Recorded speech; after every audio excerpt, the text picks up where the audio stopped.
Alright, Red Bull, I know that you're not sponsoring any people who have like over 20 subscribers and possibly under 30, but I know that I'm not doing too many stunts anymore, but I am drinking your product right now, so if you're not gonna be sponsoring me, I will still casually be drinking it, because that's like the only thing I can get at my shop when I'm finishing work, so yeah.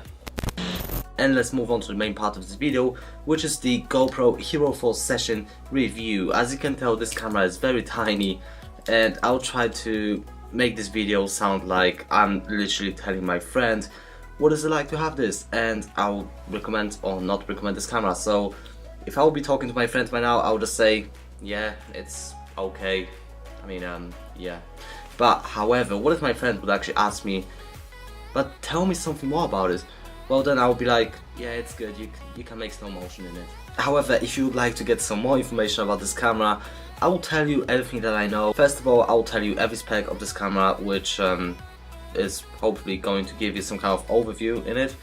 And in the end, I'll tell you what did I manage to actually get from this camera and if it was useful for me, which honestly I'll just say, spoiler alert, yes it was. So first of all, this camera can record in 2K, which is half of the 4K obviously, and you can record in 30 FPS while you're recording in 2K, which is a really good thing. However, some people would actually enjoy recording in 60 FPS, which would allow the slow motion to happen. If you would like to be recording in 1080p, which is the full HD, then you can record in 60 FPS, which is literally the double slow motion. And if you would like to be recording in 24 FPS, then I would say you can actually kinda like make it 2.5 of the slow motion, which is kind of okay, which is actually it's a really good thing, to be honest. And if you like to be recording it in 720p, which is like the normal HD, which nobody actually likes anymore, however people are still doing it because it's still useful and enjoyable, and some people don't really have the best internet like me, where I'm actually watching YouTube videos in 480p because my internet's so terrible.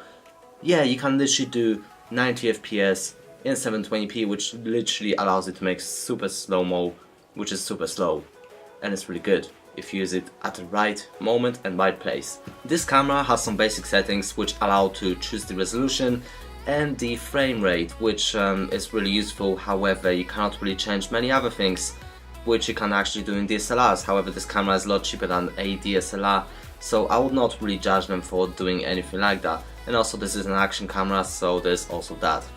I would say that the bad thing about this camera is that it records in 8 megapixels, where the GoPro Hero 4 can actually record in 12 megapixels, which if we look at this camera, I mean, I know it's a smaller camera, however, as far as I know, the GoPro Hero 5 Session can actually record in 15 megapixels, which is a little bit better. However, well, still, that's a tiny camera. Surely GoPro can actually do something to upgrade it and make it look a little better, unless they're trying to make another version of GoPro, which is possibly going to be GoPro Hero 6 Session. So the max ISO in this camera is 1600, which is kind of okay. However, if you look at the DSLR's ISO or even the mirrorless camera, you get something above like 20,000 or 2,000 or something like that. And in this camera, 1600, that's not too much. However, at the same time, the majority of people says that if you go over 800 ISO, well then the footage is not going to be as good as it would have been.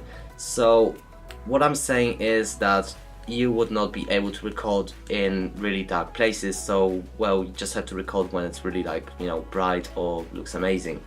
There's also no screen in this camera, which is kind of annoying, so we have to actually predict what you're capturing in this camera. And it can be really annoying sometimes, because like, let's say that you accidentally turned on the super wide lens and you are capturing a lot more than you should have.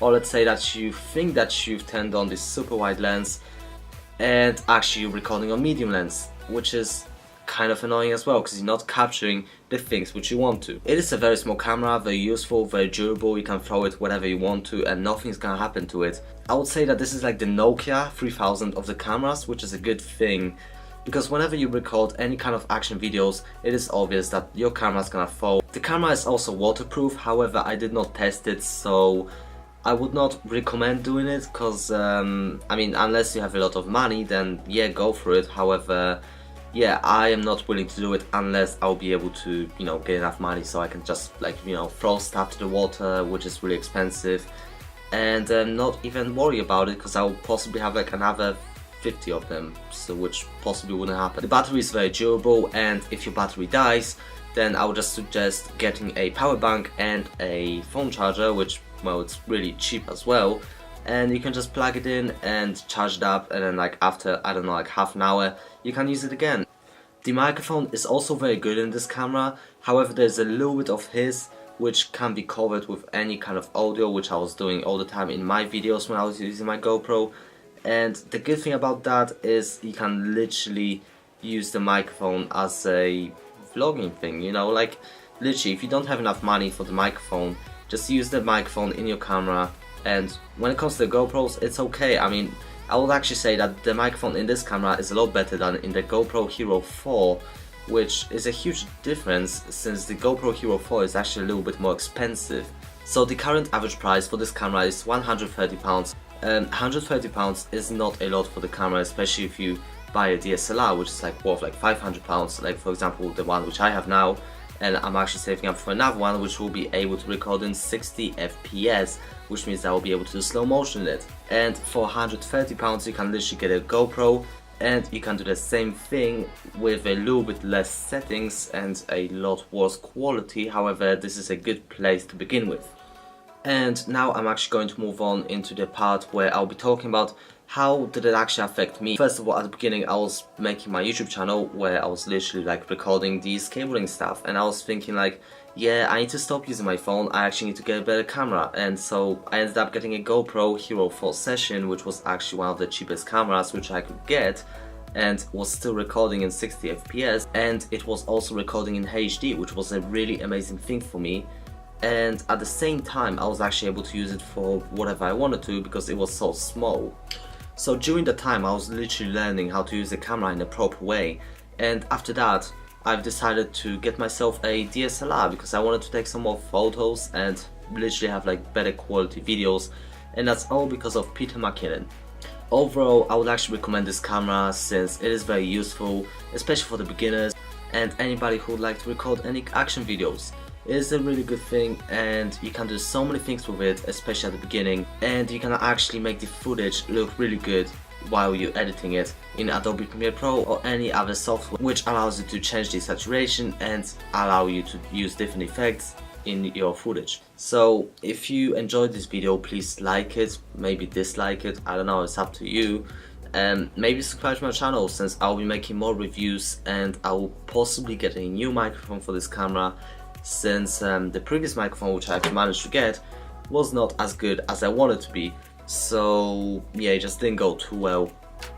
So at the moment I'm literally using the microphone in the camera, that's why there's some kind of hiss at the bottom of it, and you can literally hear everything that's happening here. So thank you for watching, and I will see you later.